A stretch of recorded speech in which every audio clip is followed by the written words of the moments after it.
వీక్షకులందరికీ నమస్కారం. 2024వ సంవత్సరంలో 12వ మాసమందు అంటే డిసెంబర్ నెలలో ద్వాదశ రాశుల వారికి ఏ విధమైనటువంటి ఫలితాలు కలగబోతున్నాయో మనం ఈ వీడియో ద్వారా తెలుసుకుందాం. ముఖ్యంగా ఈ నెల చాలా కీలకమైనటువంటి నెల.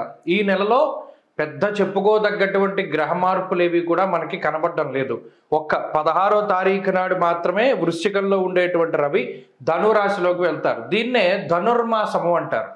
అంటే తులా సంక్రమణం చేసేటప్పుడు ఏ విధంగా అయితే మనం గంగా స్నానాదులు లేదా ప్రయాగలో స్నానం ఇవన్నీ కూడా విశేషంగా చెప్పబడ్డాయో, రవి ధనురాశిలోకి సంక్రమణం చేసినటువంటి కాలాన్ని ధనుర్మాసంగా చెప్పారు.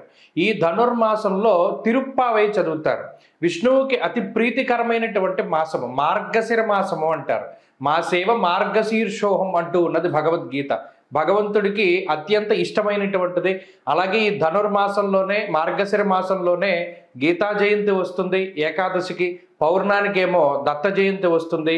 ఇలా విష్ణుమూర్తికి సంబంధించినటువంటి అవతారాలలో చాలా ముఖ్యమైనటువంటి అవతారాలకి సంబంధించినటువంటి విషయాలతోటి ఈ ధనుర్మాసము లేదా మన డిసెంబర్ నెల అనేటువంటిది ప్రాశస్త్యాన్ని సంపాదించుకున్నది. ఇంకొక ముఖ్యమైన విషయం ఏంటి అంటే, మార్గశిర మాసంలో అనగా ఈ డిసెంబర్ నెల 2వ తారీఖు దగ్గర నుండి ప్రారంభమయ్యేటువంటి మాసంలో మార్గశీర్షే మహద్భయం, ఎటువంటి గృహారంభాలు చేయకూడదు, అంటే శంకుస్థాపనలు చేయకూడదు. గృహ ప్రవేశాలు చేయడానికి కూడా 16వ తారీఖు లోపు మాత్రమే ప్రశస్తమైనటువంటి కాలము. ఎందుకంటే అధమ పక్షంలో, అది కూడా మార్గశిర మాసంలో గృహప్రవేశం అనేటువంటిది కొన్ని గ్రంథాల్లో అధమ పక్షంలో చేయమన్నాడు. అంటే ఇక కాంటబట్టు మనకు అవకాశం లేదు అనుకునేటప్పుడు చేయమన్నాడు. కాబట్టి 16 లోపే గృహప్రవేశాదులు చేయాలి. గృహారంభం అంటే శంకుస్థాపనలు చేయడానికి ఈ మాసం ఎంత మాత్రము కూడా పనికిరాదు. ఉన్న ముహూర్తాలు కూడా అంత గొప్పగా లేవు. కాబట్టి ఆ విషయం ఒకటి దృష్టిలో పెట్టుకోవాలి. ఇంకొక ముఖ్యమైన విషయం ఏంటి అంటే, ఈ మాసంలో 16వ తారీఖు దగ్గర నుండి సంక్రాంతి నెలపడతారు. అంటే ఏ విధమైనటువంటి శుభ కార్యక్రమాలు ఆచరించడానికి కానీ అది యోగ్యమైనటువంటి కాలము కాదు. కాబట్టి అటు ఆ సంక్రాంతి నెలపట్టేది చూసుకున్నా లేదా ధనుర్మాసం లెక్కలో చూసుకున్నా, ద్విస్వభావేతు నిందితం రవి ద్విస్వభావంలోకి వెళుతున్నప్పుడు ఆ రకంగా చూసుకున్నా 16వ తారీఖు దాటిన తర్వాత శుభ కార్యక్రమాలు చేసుకోవడానికి అంత యోగ్యమైనటువంటి మాసము కాదు. ఈ విషయాలన్నిటినీ కూడా, అంటే ఒక నెల ప్రారంభం అయ్యేటప్పుడు ఈ విషయాలన్నీ మనం దృష్టిలో పెట్టుకోవాలి. అలాగే ఈ మాసంలో ఇందాక మనం చెప్పుకున్నట్టు 16వ తారీఖు వరకు రవి వృశ్చిక రాశిలో సంచారం చేస్తారు. 16వ తారీఖు దాటిన తర్వాత ధనుర్రాశిలోకి ఆయన సంచారం చేస్తారు. ఇది ఒకటే మేజర్ ట్రాన్సిట్. మిగతా గ్రహాలన్నీ గత మాసంలో మాదిరిగానే ఉన్నాయి. గురుడు వక్రించి వృషభమందు, అయితే ఈ మాసంలో కుజుడు వక్రించబోతున్నారు. మనం చెప్పుకున్నాం కుజస్తంభన గురించి. ఈ మాసంలోనే డిసెంబర్ నెలలోనే కుజుడు మరలా వక్రించి వెనక్కి వెళుతూ ఉంటారు. కానీ ఈ నెలలో అయితే కుజుని యొక్క మార్పు లేదు. మరలా మిథునంలోకి వచ్చే నెలలో వెళ్తారు. కేతువు కన్యా రాశిలోను, రవి బుధులు వృశ్చిక రాశిలోను, అలాగే శుక్రుడు మకర రాశిలోను, కుంభమందు శనేశ్వరుడు, మీనంలో రాహువు ఉన్నారు. ఇది అపసవ్య చక్రము అంటారు. ఈ అపసవ్య చక్రం ప్రకారం ఈ విధంగా చూసుకోవాలి. మరి ఇలా ఉన్నప్పుడు గ్రహస్థితి మేషాది ద్వాదశ రాశుల వారికి ఈ మాసం ఏ విధమైనటువంటి ఫలితాలు కలగబోతున్నాయో మనం ఇప్పుడు తెలుసుకుందాం. కుంభరాశి వారికి ఉన్నటువంటి స్థితిగతుల్ని ఈ మాసంలో కనుక మనం పరిశీలన చేస్తే, ప్రధానంగా ఏలినాటి శని దోషం ఎక్కువగా కనబడుతూ ఉన్నది. అయితే ఈ మాసంలో ఏలినాటి శని దోషం ఎంత ప్రధానమైందో రవి యొక్క బలం అంతే ప్రధానమైనటువంటిది. అంటే అటు దశమ రవి కానీ 16వ తారీఖున మారేటువంటి లాభ రవి కానీ ఈ రెండూ కూడా రవి బలాన్ని సూచిస్తున్నాయి. అలాగే 2వ స్థానంలో ఉన్నటువంటి రాహు శుభ ఫలదాతగా చెప్పచ్చు. షష్ఠ స్థానంలో ఉండేటువంటి కుజుడు యోగ్యమైనటువంటి గ్రహం. అంటే ఈ మాసంలో 1, 2, 3 చంద్రుడితో కలుపుకుని 4, అంటే ప్రధానమైనటువంటి గ్రహాల యొక్క అనుకూలతల మధ్యలోనే ఈ మాసం కూడా ఈ రాశి వారికి వెళుతోంది. కుంభరాశి వారికి డిసెంబర్ నెల కూడా నవంబర్ ఎంతైతే అద్భుతంగా ఉందో మీరు గమనించండి. నవంబర్ నెల చాలా బాగుంటుందని నేను అక్టోబర్లో ఈ నవంబర్ మాస ఫలితాలు వీడియో చేశాం. అందులో మీరు అంటే గత నెల మాస ఫలితాలు చూడండి, మీకు అర్థమవుతుంది. ఎందుకంటే జ్యోతిషం అంతా కూడా ఎంత మనం యాక్యురేట్గా చెప్పగలుగుతున్నాం అనేటువంటి దాని మీదే ఆధారపడి ఉంటుంది. గత నెల కూడా నేను ఇదే విషయం చెప్పాను. ఇంకా అప్పటికి రవి బలం లేదు. రవి బలం వస్తోంది. కాబట్టి నవంబర్ 16వ తారీఖు దాటిన తర్వాత ఉండేటువంటి పరిస్థితులు కుంభరాశి వారికి చాలా బాగుంటాయని అందులో చెప్పారు. కుజుడి యొక్క స్థితిగతులు కానీ, రవి బలం కానీ, రాహు బలం కానీ కలిసినప్పుడు నవంబర్ 16 దగ్గర నుండి కుంభరాశికి బాగుంటుంది అని చెప్పుకున్నాం. అలాగే అదే మాదిరిగా నేను చాలా కుంభరాశి వాళ్ళని పరిశీలన చేస్తూ ఉన్నాను. వారి స్థితిగతులు చాలా మెరుగ్గా ఉన్నాయి. అంటే నేను పరిశీలన చేసింది. మీ వంతు కూడా మీరు కామెంట్ సెక్షన్లో చెప్పండి. అలాగే ఈ మాసానికి వచ్చేసరికి రవి బలం సంపూర్ణంగా ఉన్నది, పూర్తి రవి బలం.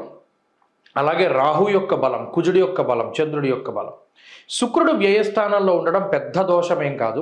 వక్రించినటువంటి గురుడు తాలూకు ఫలితాలను కూడా మనం కొంత తక్కువగానే చూడొచ్చు. ఎందుకంటే కుజుడు చాలా బలమైన గ్రహంగా ఉన్నప్పుడు, ఇక్కడ కుజుడు ఏ విధమైనటువంటి గ్రహంగా ఉన్నారు? ధనలాభో, ధాన్యలాభో, వస్త్రలాభో, యశస్తథ, లాభాన్ని కలిగించే గ్రహం. అంటే కుజుడు ఏం చేస్తున్నారు? లాభాన్ని కలిగిస్తున్నారు. లాభం అంటే ఏంటి? మనం పెట్టుబడి పెట్టినా పెట్టకపోయినా మనం ఆశించినటువంటి దానికన్నా ఎక్కువగా వస్తే దాన్ని లాభము అంటాం. కొంత పెట్టుబడి పెట్టాం 10 రూపాయలు, 11 వచ్చినా లాభమే. కానీ కుజుడు 11 ఇవ్వడు, 20 ఇస్తాడు. కుజుడి యొక్క స్థితి అటువంటిది. కాబట్టి అటు కుజుడి యొక్క బలం చాలా ప్రధానంగా ఉన్నది. రవి యొక్క బలం ఉండడం వల్ల ఆత్మస్థైర్యం, అర్ధసిద్ధి, సదారోగ్యం, బంధు సంతోషవర్ధనం. బంధువులు, మిత్రులు, స్వజనులు, మిమ్మల్ని నమ్ముకుని ఉన్న వాళ్ళు వీళ్ళందరూ ఆనందంగా ఉంటారు. ఎందుకు ఉంటారు? వాళ్ళకి కావలసిన నీడ్స్, అంటే వాళ్ళ నీడ్స్ మీరు ఫుల్ఫిల్ చేసినప్పుడు. వాళ్ళ నీడ్స్ మీరు ఫుల్ఫిల్ ఎప్పుడు చేస్తారు? మీకు ఆ శక్తి, ఆ క్యాలిబర్ ఉండి ఆ పటుత్వం ఉన్నప్పుడు, మీరు చేయగలిగే సామర్థ్యమైనటువంటి స్థితి మీకు ఉన్నప్పుడు. కాబట్టి అంతమంది మీ వల్ల ఆనందంగా ఉన్నారు అంటే మీరు ఉన్నతమైనటువంటి స్థితిలో ఉన్నారని అర్థం. అంటే మీరు సక్సెస్లో ఉన్నారని అర్థం. ఇది గ్రహస్థితి ఇండైరెక్ట్గా చెప్పేటువంటి విషయం. 10 మందికి సహాయం చేయగలుగుతారు, బంధుమిత్రులకి సహాయం చేయగలుగుతారు, అలాగే శుభ కార్యక్రమాలు చేయగలుగుతారు. మీ ఇంటి తాలూకు ఫంక్షన్స్లోనే కాకుండా మిగతా వారి ఫంక్షన్స్ కూడా మీరు కొంత సహాయ సహకారాలను అందించగలుగుతారు. మాట సహాయమో, మనిషి సహాయమో, ధన సహాయమో ఏదో ఒక రకంగా వాళ్ళకు ఉపయోగపడతారు. అలాగే ఆర్థిక పరిస్థితులు బాగున్నాయి. ఈ డిసెంబర్ మాసంలో ఆర్థికమైనటువంటి ఉన్నతి కనబడుతోంది. అనారోగ్య సమస్యలు కానీ, ఆర్థిక ఇబ్బందులు కానీ ఏవి కనబడడం లేదు. అయితే కొంత ఖర్చు, అదనమైనటువంటి ఖర్చు ఉన్నది. గత మాసాలతో పోల్చుకుంటే డిసెంబర్లో కొంత ఎక్కువగా ధనాన్ని ఖర్చు పెడతారు.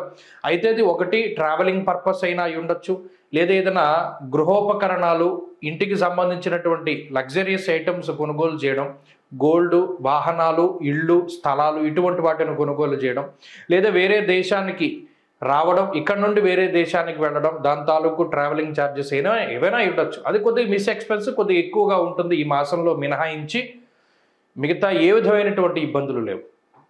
ఉద్యోగంలో ఉన్నతి ఉంటుంది, ఆరోగ్యంలో ఉన్నతి ఉన్నది, కుటుంబ సభ్యుల సహకారం ఉన్నది, జీవిత భాగస్వామి ఆరోగ్యం బాగున్నది, సంతానం అభివృద్ధి బాగున్నది. అన్ని విధాలుగా కూడా ఇది యోగ్యమైనటువంటి మాసంగా చెప్పచ్చు.